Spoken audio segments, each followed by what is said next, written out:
It's Nolan.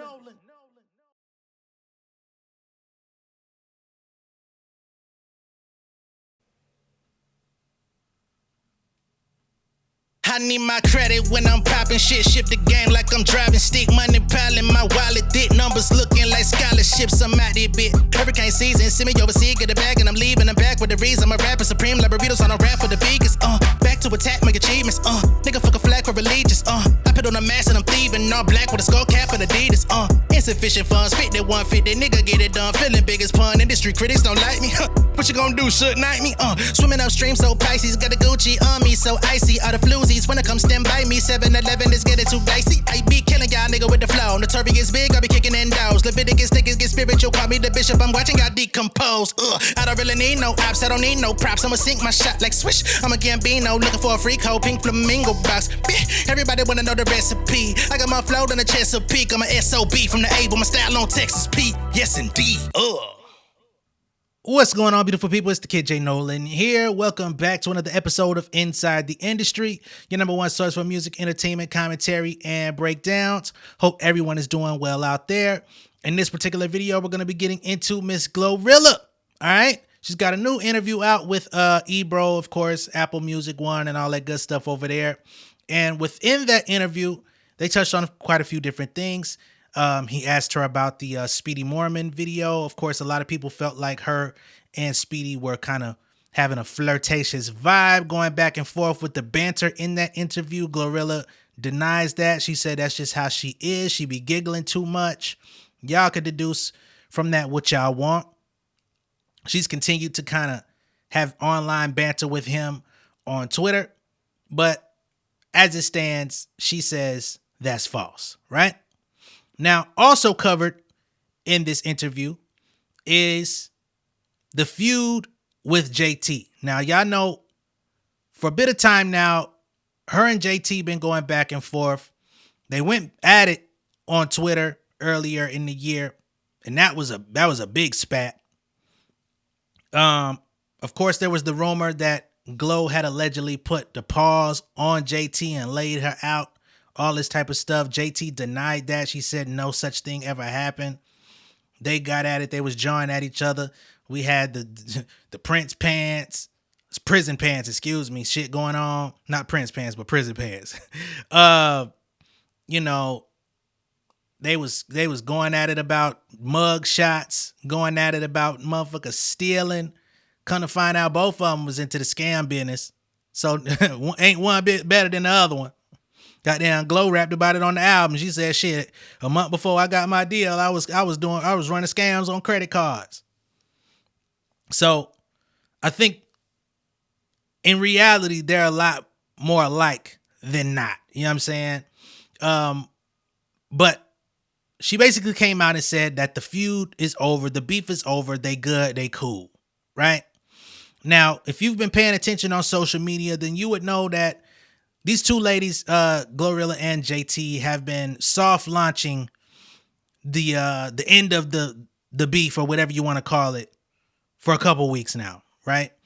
There's been people that have been paying attention. They've been liking photos of each other or different posts regarding each other, positive things that they've had going on.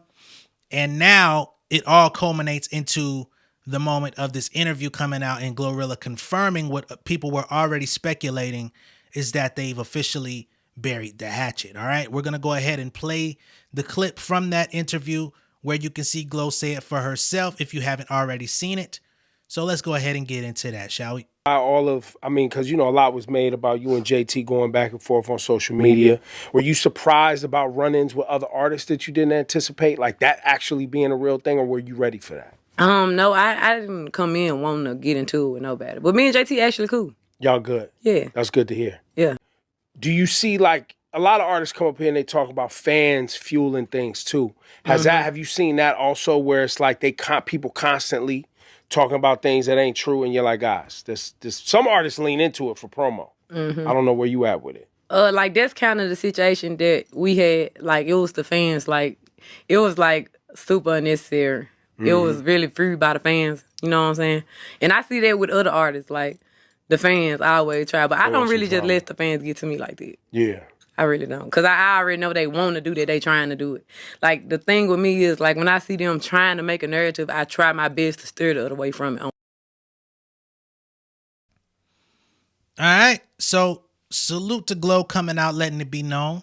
I think a lot of people could pipe down, you know what I'm saying? Because the thing about these feuds and things that happen, Ebro is absolutely right. The fans definitely come in and amplify things.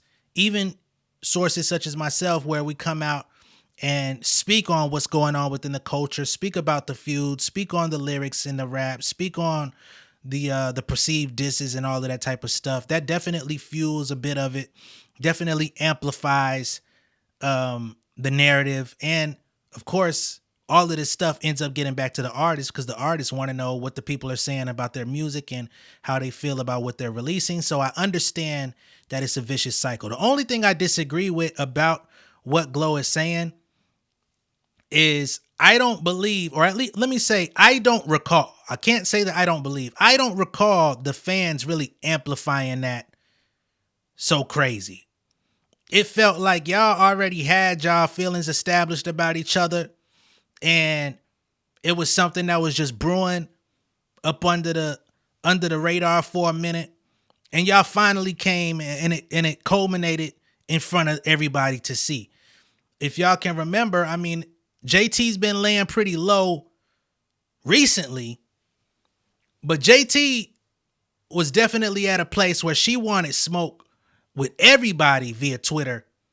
You know what I'm saying? So I'm not blaming her, but I do know she was with all the shits at one point. She was going back and forth with Glow.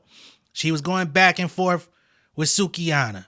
She was going back and forth with her former group mate, Young Miami. We saw all of these things happen on Twitter.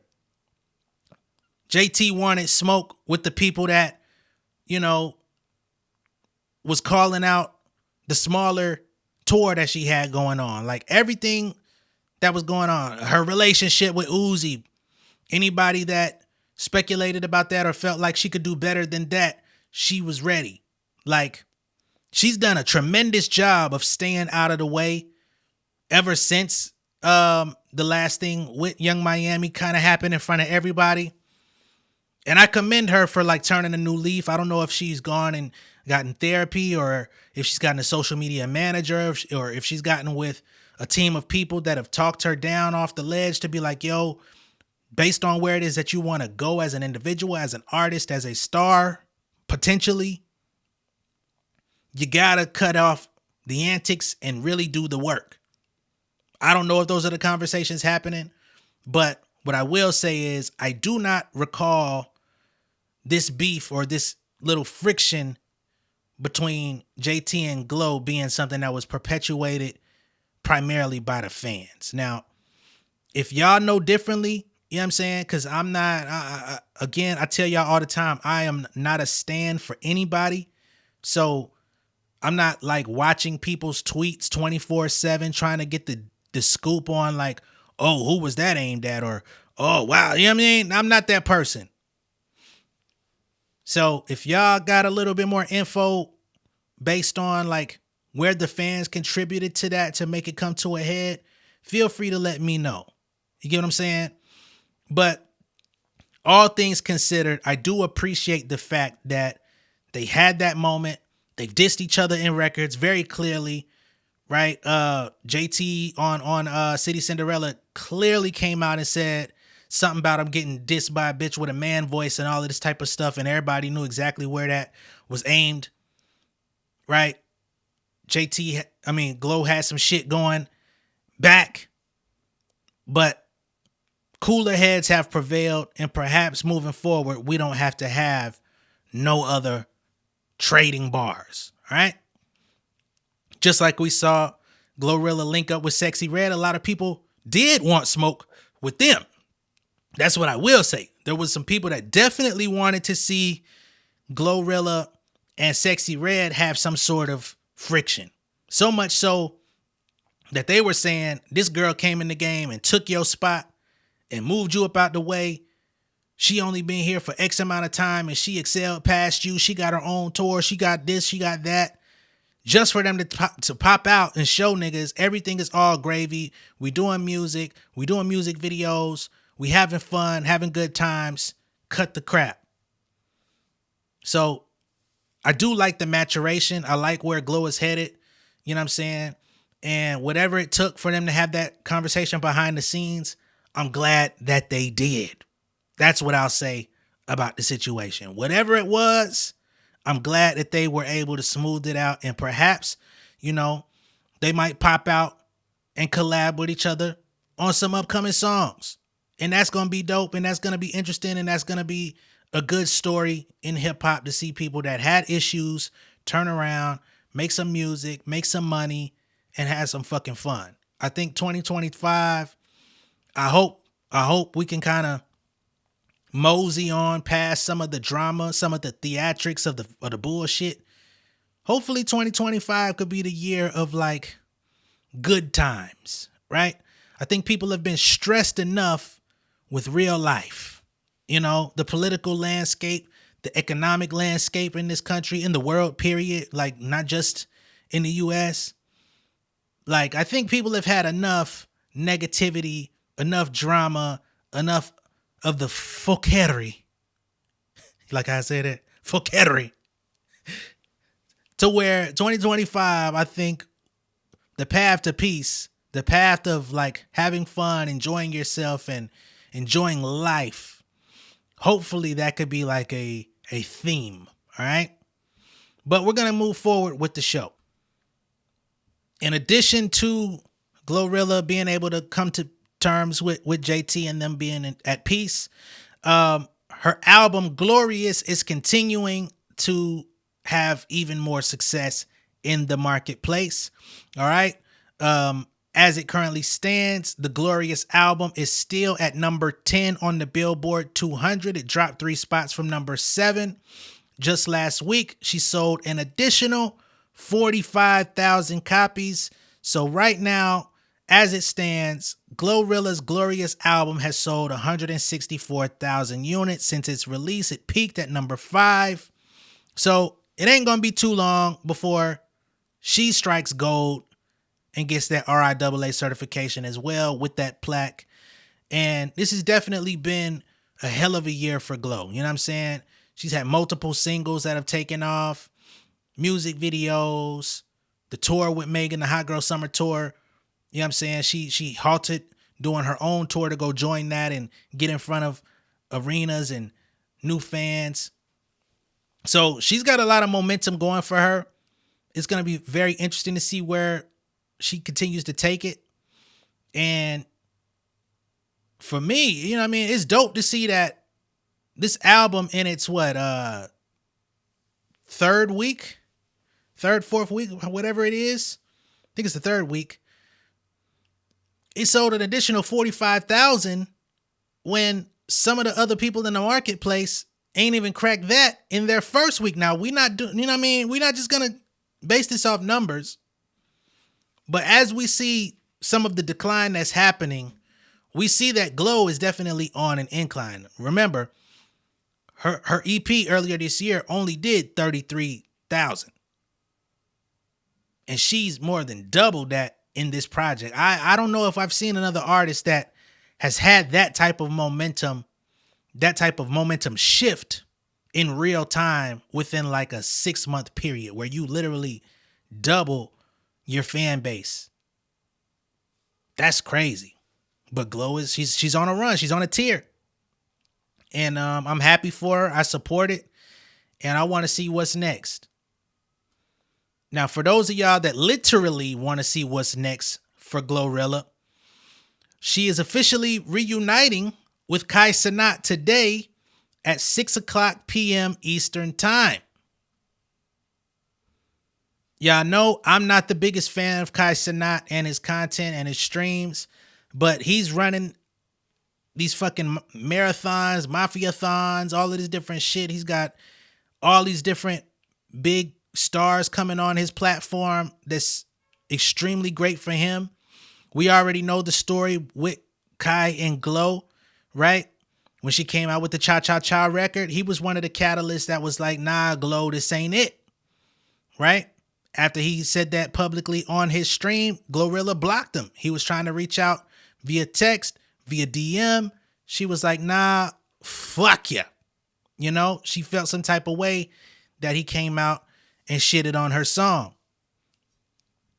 Well, we now have the reunion coming today, 6 o'clock. So if you are a fan of Kai Cenat, you could tune in. And if you're just a fan of Glorilla and you want to see her on there, you could tune in at 6 p.m. Or you could probably check back in later on tonight. I'm sure Kai will have the upload of just her segment to where you don't have to watch all of the other antics that are going on around it.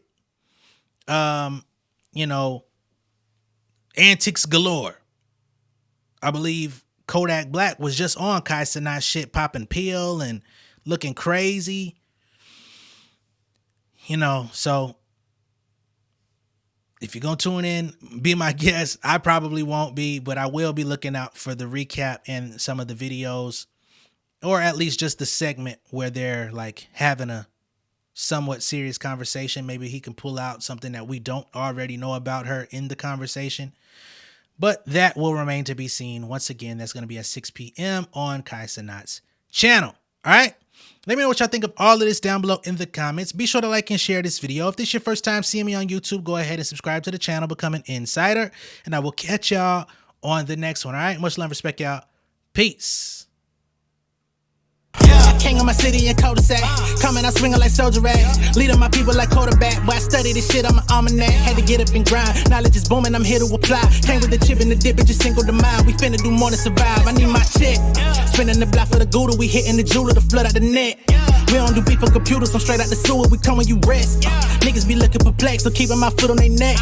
No map, I trust my gut for the quest. With drama, I'm fully abreast. I was ready for years and they died of me. All of a sudden, they tell me they proud of me. I been dropping these haters like calories. Cross them out, I came back with some boundaries. Stand for my honor, but too raw, no corner. Packing the stick with a drummer. When I catch my bad, won't fumble. I done came too far to be humble.